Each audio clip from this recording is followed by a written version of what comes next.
Every day we search for a role model, but the greatest role model humanity has ever known is Muhammad, peace be upon him. Let us dive into his seerah together, drawing from its light to guide us in our lives.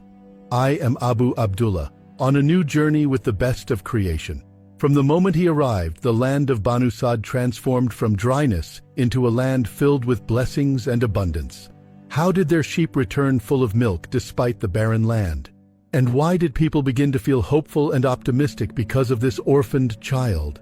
Halima as-Sa'diyah witnessed the miracles of the Prophet, peace be upon him, as he grew faster than his peers, until the time came to return him to his mother. Let us begin the 19th episode. In the name of Allah and with his blessings. Halima as-Sa'diyah, Part 4. Halima says, "We arrived at the land of Banu Sa'd, and there wasn't a house in the land of Banu Sa'd, except that the fragrance of oud spread from it. Our land was barren, meaning it was struck by drought due to lack of water, dry, with no greenery on the land. The sheep would graze and return emaciated, with nothing entering their stomachs, and there was no milk in their udders."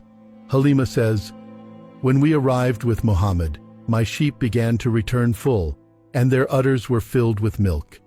We would see greenery in their mouths, yet there wasn't a single sprout in our land. The sheep would return, and the traces of herbs would still be in their mouths, though the land was barren, without a single green shoot. The owners of sheep began shouting at the shepherds who worked for them, 'Woe to you! Graze the sheep where Halima's sheep graze. Don't you see their sheep? They return full, with greenery in their mouths. Don't you know where Halima's sheep graze?' The shepherds would reply, 'By Allah, we graze together, and their sheep return with ours. But we see Halima's sheep never lift their heads from the ground as they eat and chew, though there isn't a single green plant on the land.' Halima's sheep were eating from the ground being sand and stones, with no grass to eat, leaving the shepherds bewildered. This was due to his blessing, peace be upon him. Halima says, 'So we would milk our sheep and would not neglect our people. During a year of drought, Banu Sa'd had no milk, but Halima would send them milk from what she had.' She says, 'All goodness overflowed onto the land of Banu Sa'd, due to his blessing, peace be upon him.' The people began to find good omens in this orphan boy.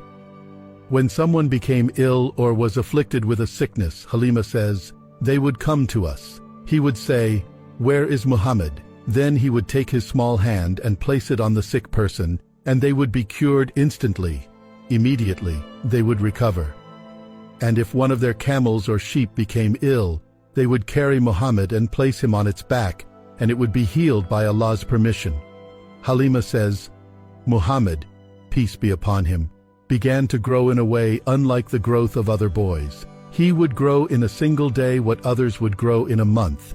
He grew quickly, peace be upon him, so that when he was a year old, it was as though he were 2 years old. When we saw this goodness and blessing from him, and he had reached the age of 2, I wished for him to remain with me after the 2 years, because the breastfeeding period was 2 years. And I had promised his mother, Amina, to return him to her after 2 years. So I resolved to return him to his mother, with the intention in my heart to bring Muhammad back with me after seeking his mother's permission." The one narrating this story is Halima as-Sa'diyah, may Allah be pleased with her. She embraced Islam and lived until the revelation came. She is a companion and has narrated from the Prophet, peace be upon him.